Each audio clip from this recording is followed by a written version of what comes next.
I remember one night we're wrestling in West Harrison, Indiana.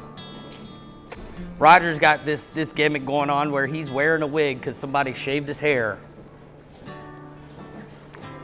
And next thing you know, here I come to the ring, nachos in my hand. He turns around, I'm just smashing these nachos in his face, and he just did this. Whoosh, big fall. It was one of the funniest highlights of my life. And then I recall the next week. Roger beat the hell out of Jesse Hyde at Bone Crushers.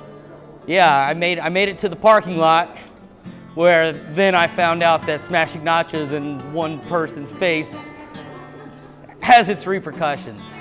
Want to talk about it? What do you want to talk about? Huh? What do you want?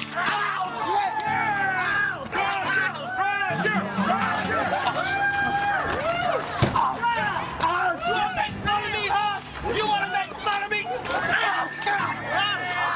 This man, and I say man, you know, I was in my mid-20s, I was in a good shape. This man beat the dog snot out of me. You want to make fun of me, huh?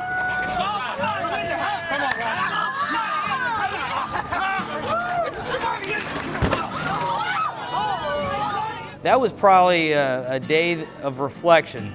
You know, you think of an older man, you think, oh, I could whoop this old man.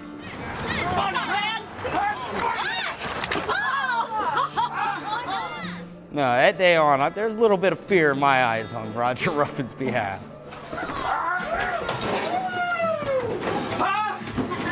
You ain't laughing now, boy! You ain't laughing now, are you, huh? You aren't laughing now!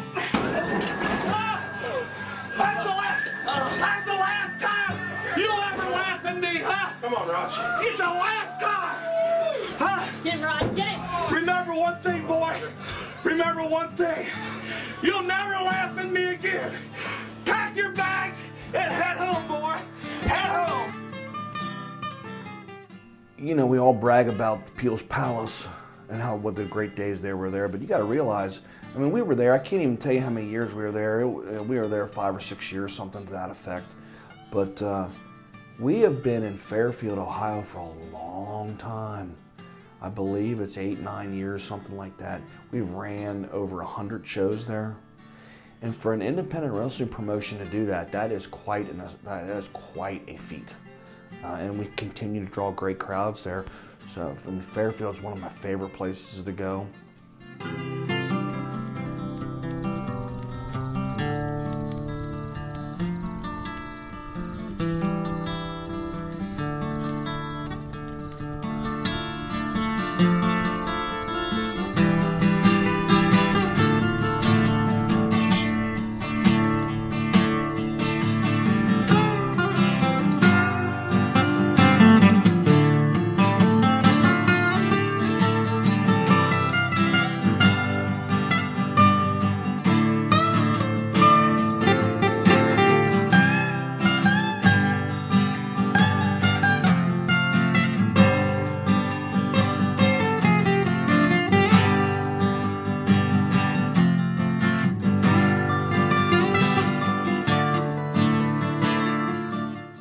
You know, groups of wrestlers have always been popular in wrestling, you know, not necessarily talking about tag teams, but larger groups, you know, and the NWF, we've had our fair share of those. The movement, the girls, you know, the girls were really popular, but they band together because the girls wanted to wrestle the guys, and Mr. Hayes, the CEO at the time, he wasn't going to have any of that, but the girls actually ended up winning the tag team titles, and that was a lot of good times with the movement. Rob the Bomb and Dozer was the Bomb Squad, and that was a real serious group of guys right there. They would go to the ring. They would cause more trouble going to the ring and after the match was over coming back to the dressing room than they would in the ring. I can remember Kirk Sheeper screaming and hollering, "You got to get control of those guys. Those guys are out of control." I mean, the security guys had their hands full when the Bomb Squad was out there. Everybody hated them, but it was something else. Probably my most favorite group, because we took a long time putting it together, was the Protected Ones.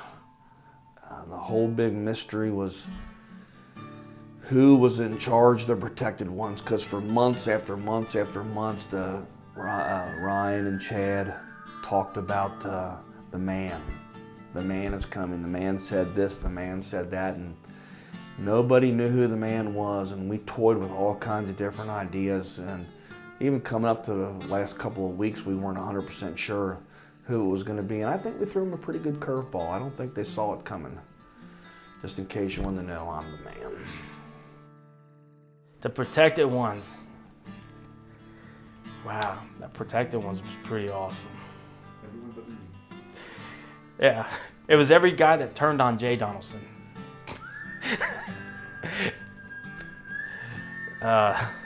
But the Protected Ones, man, that whole angle was unbelievable how it came about.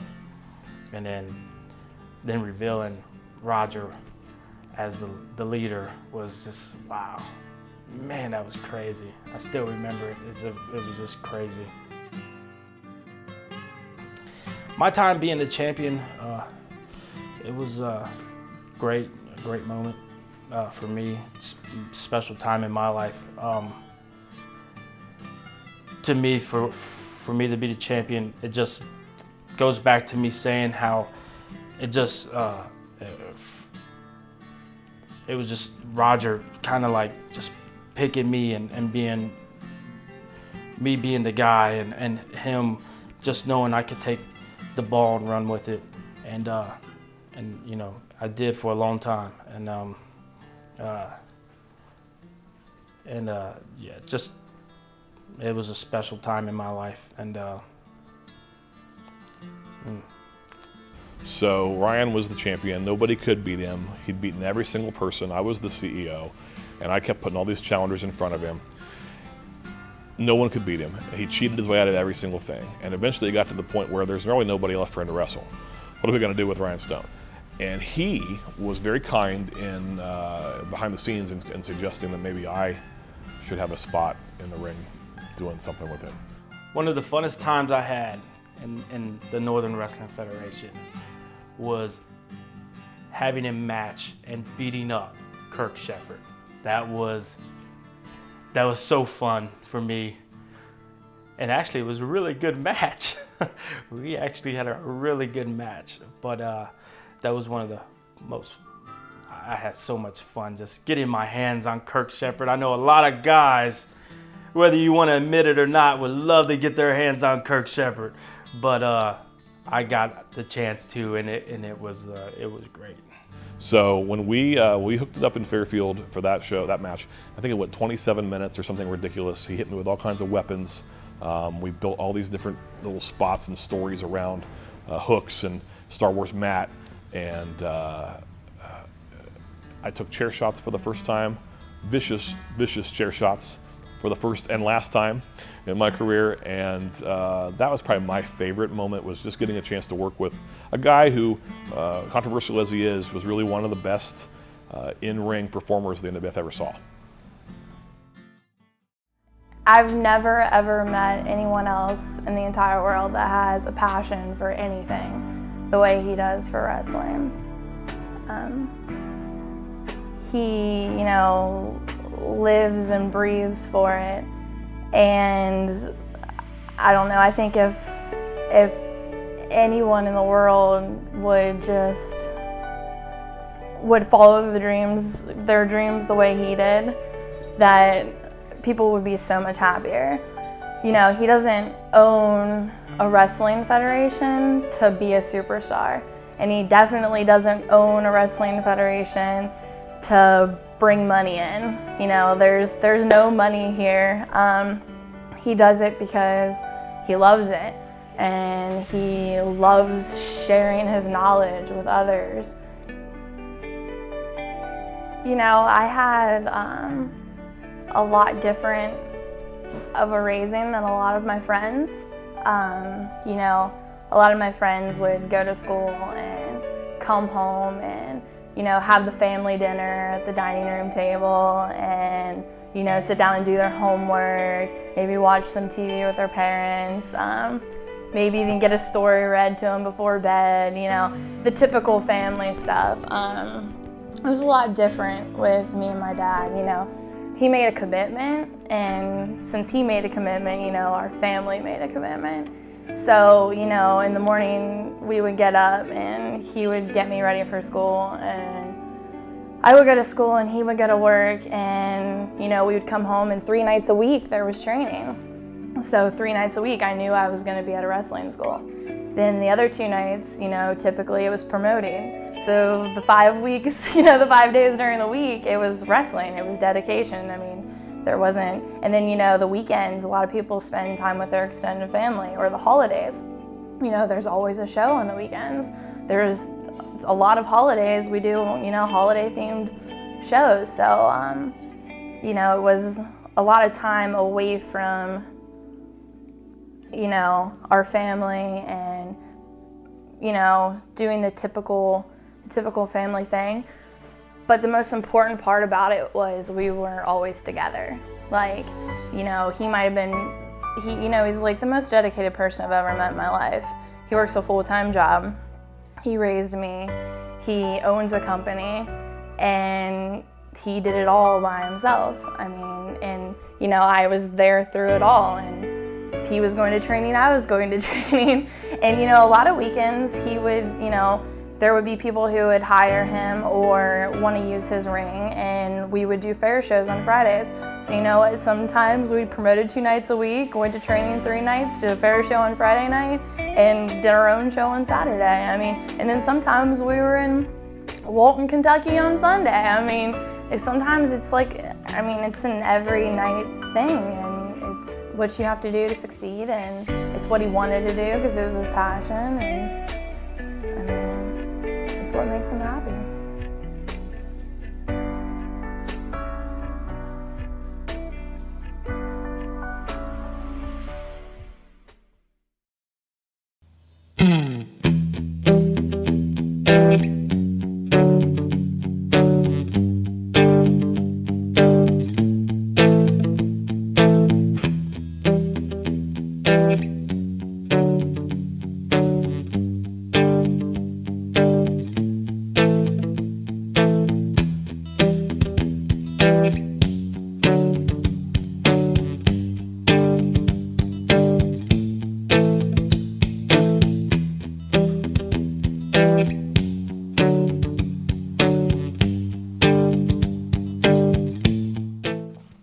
When I was first approached about starting to train wrestlers, you know, right even before I was running the NWF, I was approached about training these wrestlers.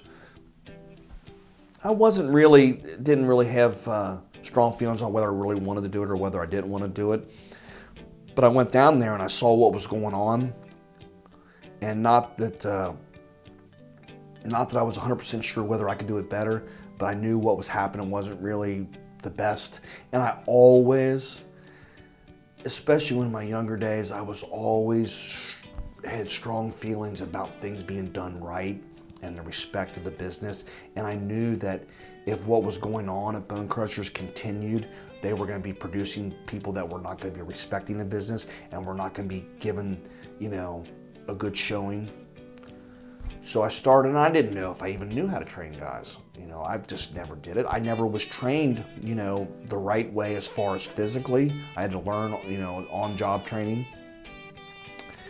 So when I started training guys, it was kind of a learning experience for me too. I remember showing guys stuff and then going home and watching videos and saying, oh my God, I just taught them the wrong way how to do that. So it was kind of a learning experience for me. I was never a great technical wrestler. But I guess, you know, the biggest thing that I love, that I get off of training guys, is you can have a guy come in that has all the talent in the world, and you could show him some stuff, but he's probably going to succeed anyway. What I enjoy is when somebody comes to me and they're terrible. I can name names, but I won't. People that come to me that aren't very good, and I take it as a challenge. And I think that's my strongest point as far as being a trainer. Like I said, I've had some guys that have come in that have had a lot of talent, and I believe that I've helped them, I've taught them, and hopefully moved them along maybe a little bit quicker than if they were somewhere else. But I really take pride in guys. We'll have guys come in and they're terrible, and people say, "You gotta get rid of him. He ain't gonna be able to wrestle." And I say, "Well, just wait. Just wait." There's two things I like to do. Teach somebody to wrestle that you don't think you're going to be able to. And then the second thing is to get them over. And when that happens, to me, that's my, yeah. I take that over winning any title or anything like that. But the best part about Roger was that he would teach you, like, psychology of professional wrestling. He would teach you about the professional wrestling business inside and outside of the ring, which I think is so important. I mean, the cardio and all the training and all that stuff's important too, but Raj teaches you so much about the total aspect of professional wrestling, which is so important. Training with Roger was very hard.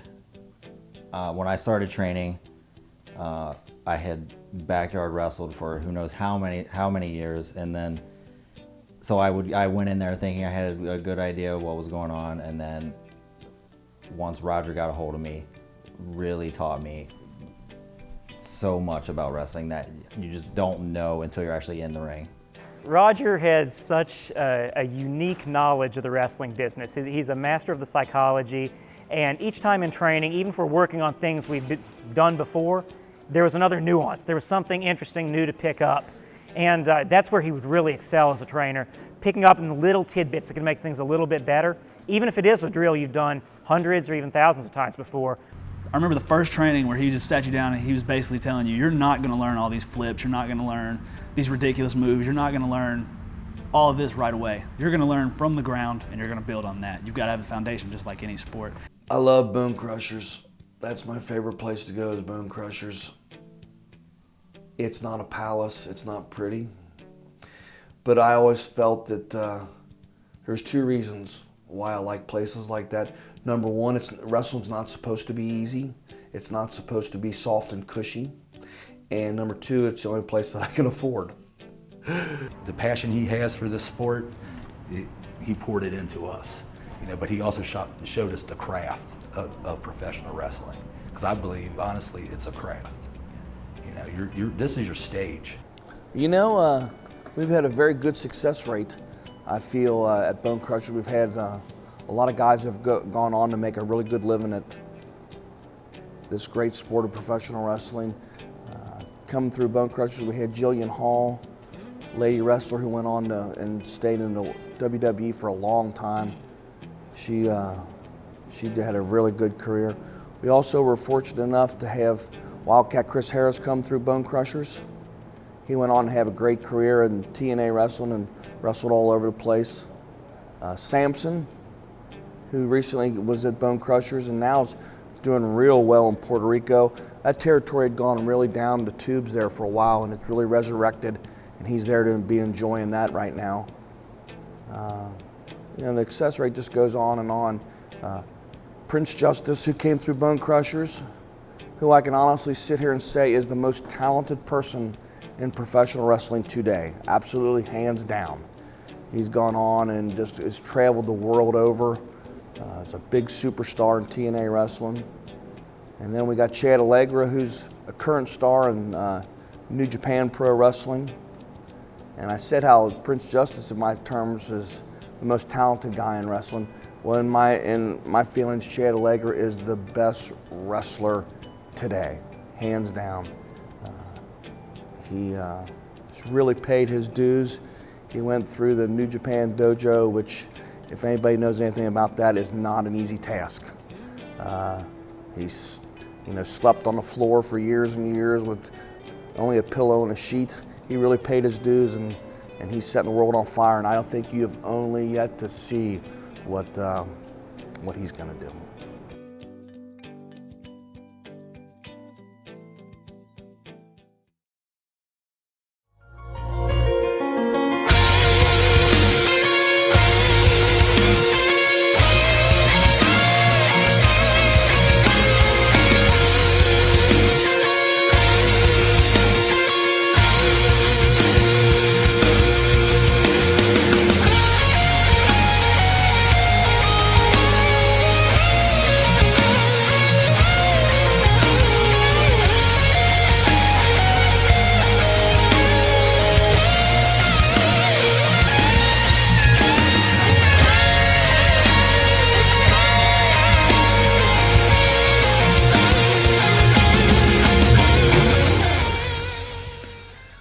Another one of our favorite places to go to is Shimmers Ballroom. And we had found Shimmers after not being in Northern Kentucky for a long time. And Shimmers is right there in Fort Wright, Kentucky.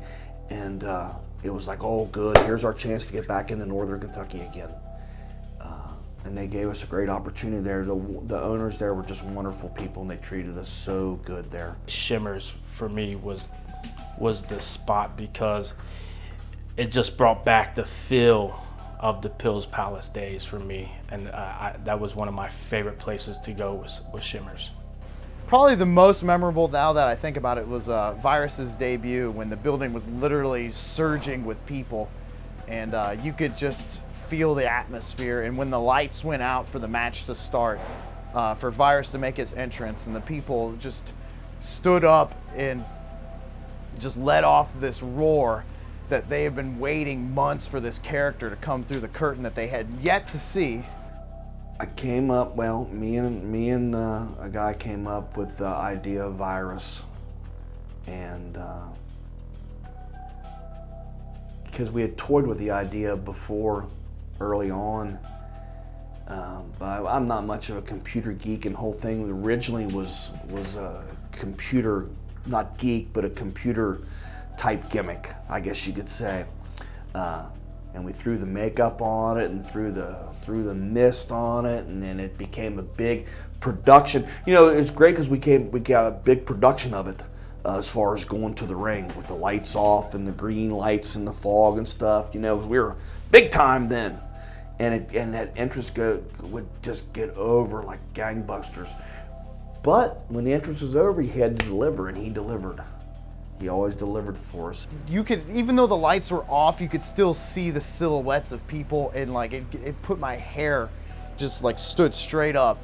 And for that match to happen there, and then Ice to come out all discombobulated from being infected out of the front, nobody knew what was going on. Next thing they knew, the bell rang and it was a title match, and here's Virus, somebody they've never seen but obviously have heard so much about, and he's done so much at the shows to leave an impact on Ice. And right before the match even began, a week before, he got kidnapped, and here's Ice in what looks like just a plumber's clothes, but it was a great match. It was a good atmosphere and especially for Virus's first match to come in and take the Tri-State title. Nobody expected it.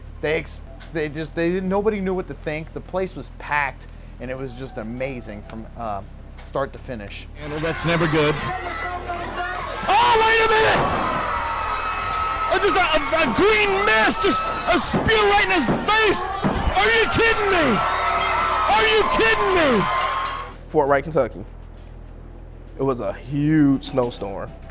Huge. You couldn't drive on the roads.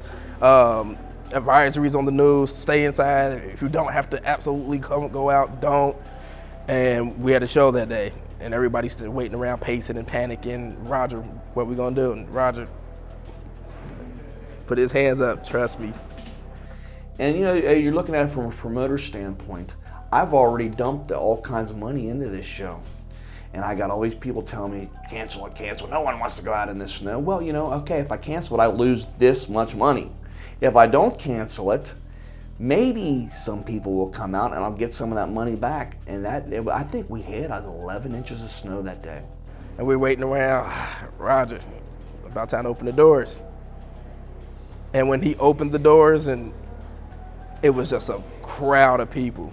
And we ended up selling that show out, and oh man, it just shows that if you offer a high enough product and you got a fan base, you got just people that's loyal, even if they're not fans. If they're loyal to you, like, they'll come, they'll always support you. Like I said, people risk their lives coming over the bridge from Ohio into Kentucky, just being on the roads in Kentucky, unpaved sidewalks and streets and parking lots. Like, they came, and we packed the house out. It was like a feel-good moment. Like, how can we give these people a bad show? We had just under 300 people in that building because nobody else was open except for us. My best memory about Shimmers is the tag team cage match, obviously. Me and Team Money against Virus and Ice. We main evented Shimmers. The place was packed. It was a cage match. There was a ton of buzz going into it. And it was just one of those nights where all four of us were on. We knew we were going to kill it. And we killed it. Going! You gotta be kidding me! They have done it! Not only have we had great single wrestlers in the NWF, we've had some great tag teams in the NWF too. Probably the ones that step forward the most have had the longevity is the Hippies, Pompano Joe and Jesse Hyde. They rock and roll. They did. They really did too.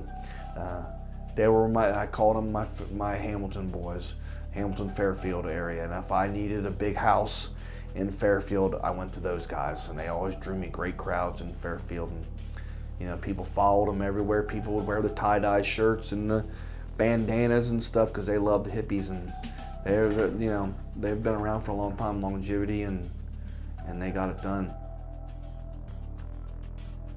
A couple more tag teams that come to mind. The Revolution, they're currently running roughshod in the NWF.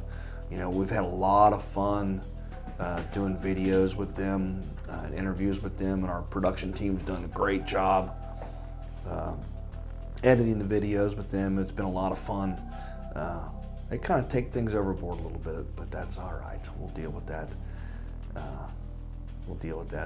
Thugs, Nasty Russ, T-Money, NG, different combinations of that. Those guys were great. Infection was great. And I'm sure I'm leaving out all kinds of names, but we've always tried to make sure that the tag teams were highlighted in the NWF. And we are going to collide on the grand stage of FanFest. The biggest, and I do mean biggest show of the year. You want to talk about saving FanFest, when in fact you should be worried about, come FanFest, who's going to save you? The mountain is going to shake! The earth is going to quiver! FanFest! Buy your tickets! Absolutely, top to bottom, one of the greatest nights in Northern Wrestling Federation history.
Wrestling today, every show has to have a name. Oh, this Saturday night at Fairfield, it's Retribution, and this Saturday night at this town, it's Chaos Night or whatever. I was never big on names for shows and titles for shows. but just every once in a while, which made it a little bit more special. Too many people want to name every show and stuff like that. Well, we did come up with the concept for FanFest. Now, not that it was original. Other people had done FanFest type shows, you know, a day for the fans, but we had never really explored, we had had what we called big shows, you know, this is a big show, but we had never really explored the NWF diving headfirst into what we would call a mega show. Roger said one day, we're going to have this thing outside in Fairfield, we're going to call it FanFest. We're going to do this outside festival, we're going to have volleyball and cornhole. And I'm thinking, oh my gosh, more work for the NWF, for us. And I love the look of outdoor shows, but the rain, weather, hot weather, you just never know what's going to happen with those outdoor shows. So I was a little skeptical. And that first one happened, and it was magic. The people loved that. The fans, that's the most important part of the NWF, is those fans. I'm not the guy you'd think would talk about that much because I'm known for being bitter and cynical and jaded, but really, if it wasn't for the fans of the NWF, we wouldn't be doing this. We wouldn't be here this many years later. And so if we can find a day and a way to give back to them, which we've done with FanFest, it's an all-day event where they get to really interact, and it really is all about them. It's giving back to the fans, and you know, this is what we do it for. An annual celebration of the NWF. It is the show, of course, where all the storylines come to a head and the matches have kind of they take on a new intensity. Everybody's more up for them, but it's also the interaction with the fans before the show that makes it special. I mean, some of the most fun I had in FanFest, as much as the matches were, getting in the dunking booth, randomly insulting fans. That's something you can't do on an every month basis, on an every week basis, but FanFest was something special. And it was a time, before the show, the fans kind of got to meet you as a human being, not just as the performer that you are.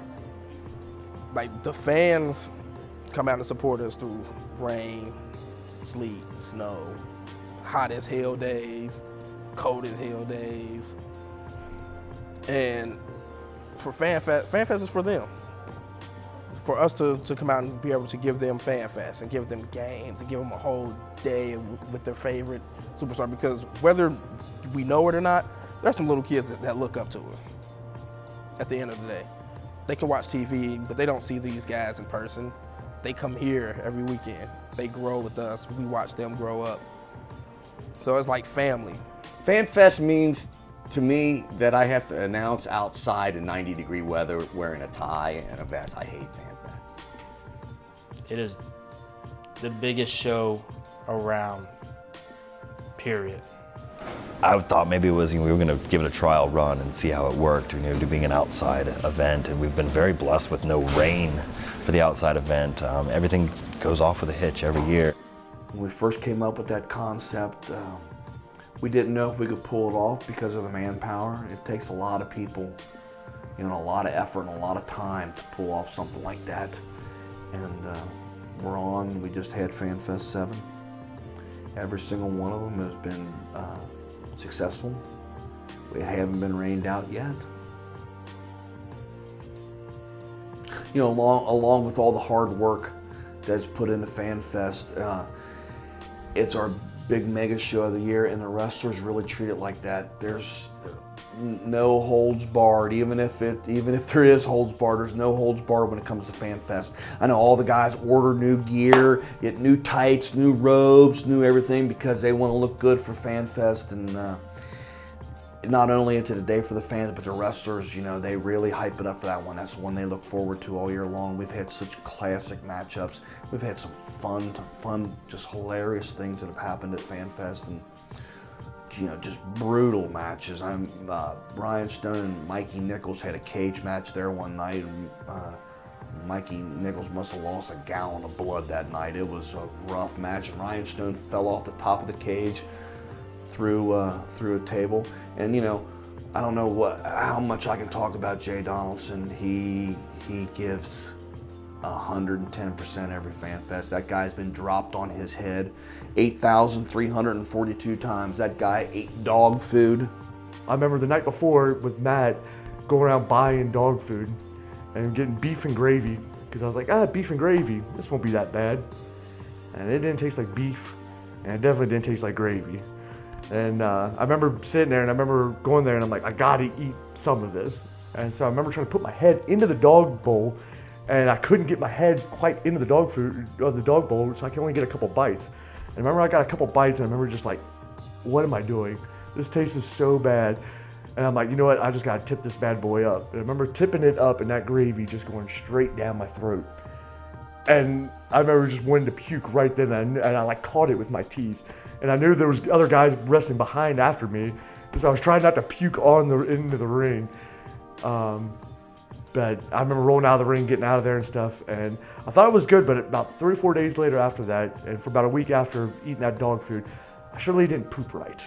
I remember sitting there going, I think I messed up. And it's like, how in the world do I go to the doctors and say, yeah, I ate this bowl of dog food? I can't do it, so I just had a crap weed for a couple of days. One of my favorite matches at FanFest ever was Virus and Nasty Russ. That was just, I'm not really a big fan of move after move after move, but these guys put it together one day and it clicked and it was awesome. 2 out of 3 falls. We killed each other. We left everything out there. It was a ton of fun. And when we came to the back, just the response that we got from the boys was very overwhelming for me. Because it wasn't anything that I had experienced before to get that kind of feedback from a group of people that I respect. So that definitely sticks out. One of my favorite matches at FanFest I had with Russ Myers. And we were partners for 5 years, 6 years straight, every week. And this was our, what can I call it? Our breakout moments as singles competitors. It was our first match against each other. It was one of the first times we were seen as singles other than a tag. So it was bum fights. I was homeless, he was still homeless, but he was a cleaner version of a homeless guy. Like it was insane. And it was great just to be in the ring with him and to wrestle him. But what we did was I felt was really, really good, and I'm really proud of that match. One of the funny moments, NG and Cindy boxing. That was great, awesome. I got picked up one FanFest, Chiron picked me up and threw me in a dumpster.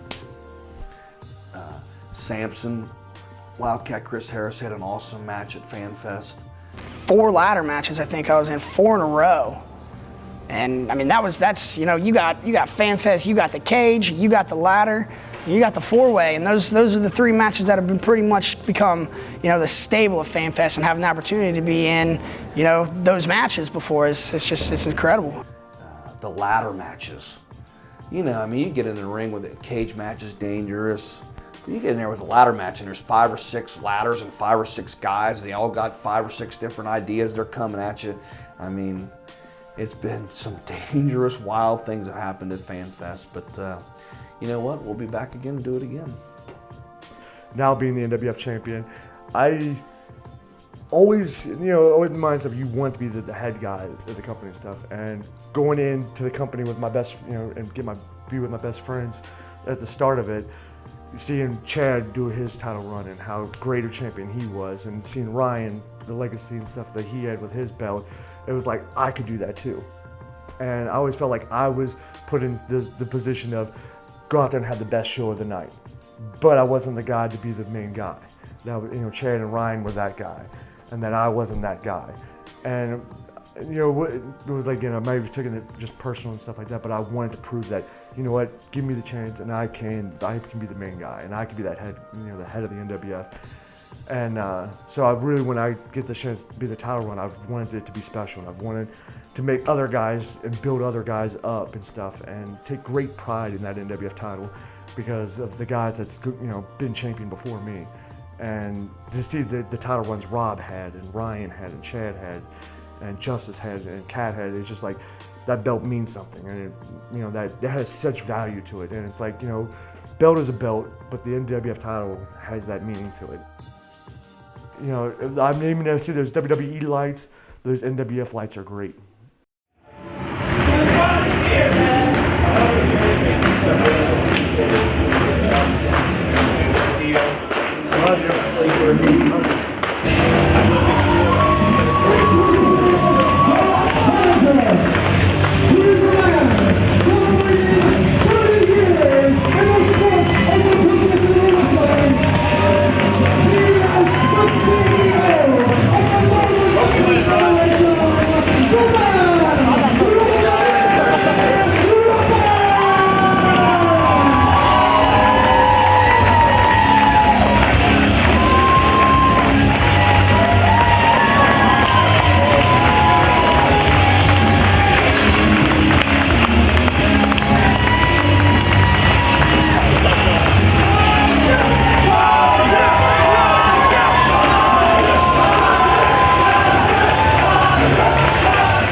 You know, Roger, probably the best way I could say it is that everything I've been able to accomplish, and I'm proud of a lot of I've been able to do, but every last thing that I've been able to accomplish in this business, I owe to Roger for the way that he taught me, trained me, and prepared me for what was ahead.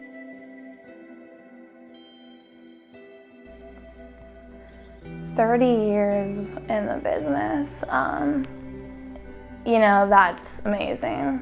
There's not a lot of people who stick with anything for 3 years, more or less 30 years. Roger gave me a chance. When you take a look at me, I'm 5'7" on a good day, limited athletic ability. I wanted to learn, and he was able to teach me and to find a way to use me in the shows despite my obvious limitations, and I had plenty of them. So Roger kind of showed me that if you want something bad enough and you dedicate yourself to it, you can find a way to make it work. That was a life lesson that I'm always going to take with me.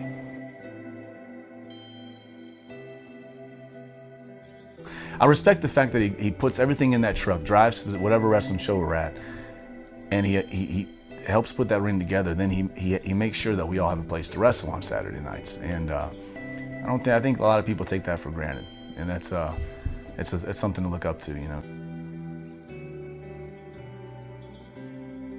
Often, we find it often now that we're like, man, you know what?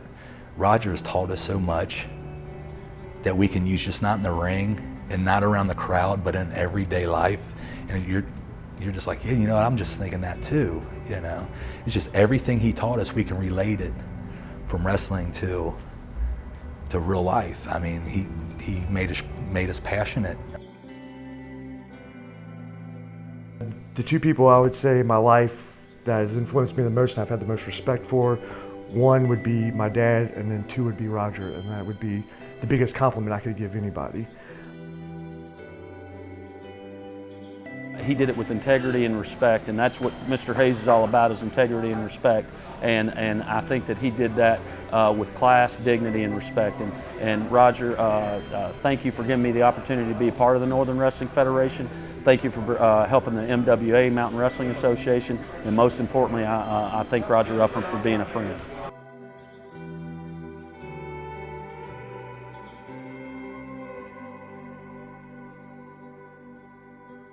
He's been very patient with me, and as I've matured and grown up and learned about myself and life, Roger has been part of that journey, and a part of that journey that I can't take. You know, I wouldn't be the same man if it wasn't for Roger Ruffen. I was nothing before I came to the NWF, and he just molded me into a man. I mean, and I thank him for that.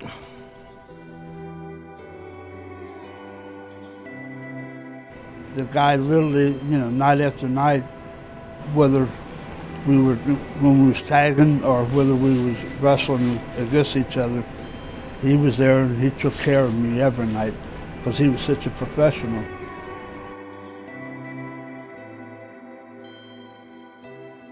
I think he'll continue to do this until he physically can't.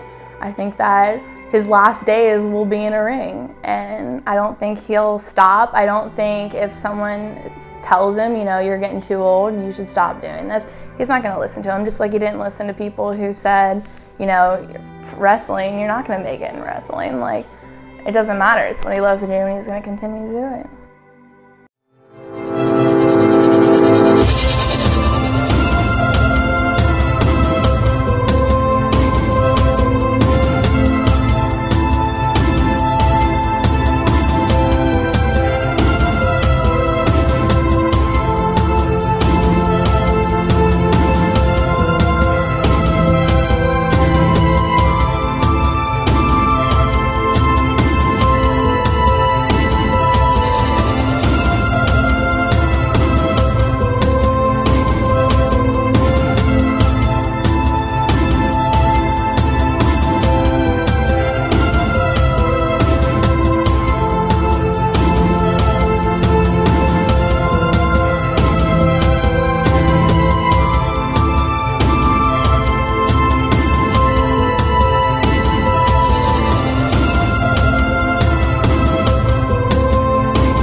You know, I've been very fortunate in my life. I've had some ups and downs personally, but I've been very fortunate in my life. I was raised by two great people. I was the baby of 6 people, so I was definitely babied. And I thank my parents for doing the right thing, for taking care of me and guiding me along the right way, and being supportive, wanting me to achieve my dreams. And I also was very fortunate to be put in the right place in the world of professional wrestling. Les Ruffin, I thank him by teaching me the right way, by guiding me to get me hooked up with the right people. Influences both on the independent scene and in the World Wrestling Federation. Bob Harmon, I thank you immensely. Jerry Valiant, I learned so much from him. Pat Patterson, I learned so much from him. And the list goes on as far as people that have helped me. And when you get that kind of guidance, you know, you hopefully do the things the right way. And I feel that I've done that. And I think that I've touched enough people in this business that I've been able to help. I think I've accomplished a fair amount, and I've been fortunate enough to be rewarded or noticed for those accomplishments. I've been inducted into a couple different Hall of Fames, the Midwest Championship Wrestling Hall of Fame in Ohio, and also into the Mountain Wrestling Association Hall of Fame in Kentucky. I've had some personal awards that some friends of mine that have given me that mean just as much as any Hall of Fame.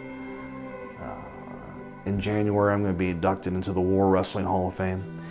And you know, it's not really the idea of awards. It's the idea of, hey, they noticed. You did what was right, and they noticed. And young people that are breaking into this business or relatively new to this business should look at situations like me. And when I say that, I mean that if you do the right things, if you do it the right way, people notice. You're respected. You know, like I said, I was never the world's greatest wrestler, but I think I've earned the respect, and I've been fortunate enough that people have noticed that.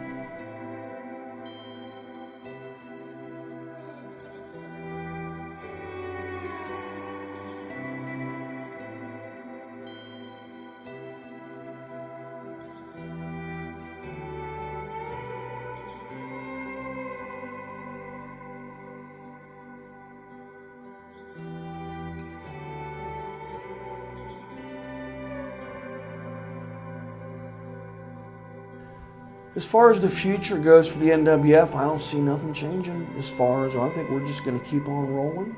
I think we're going to look at new towns. We're going to hopefully keep the towns we got going. We're going to continue to put on top-notch wrestling shows. We're going to continue to train up-and-coming guys. And you know, I don't foresee any major changes as far as our goal. How do I want the NWF to be remembered? I want it to be remembered as a group of guys that went out there, they busted their butt. I paid $10 at the door. I got my money's worth. I want it to be remembered as a place where I could take my kid. I want it to be remembered as it was a place where I could go and escape for a couple hours. And I want them to say, you know what? Professional wrestling in the NWF, those guys really work hard.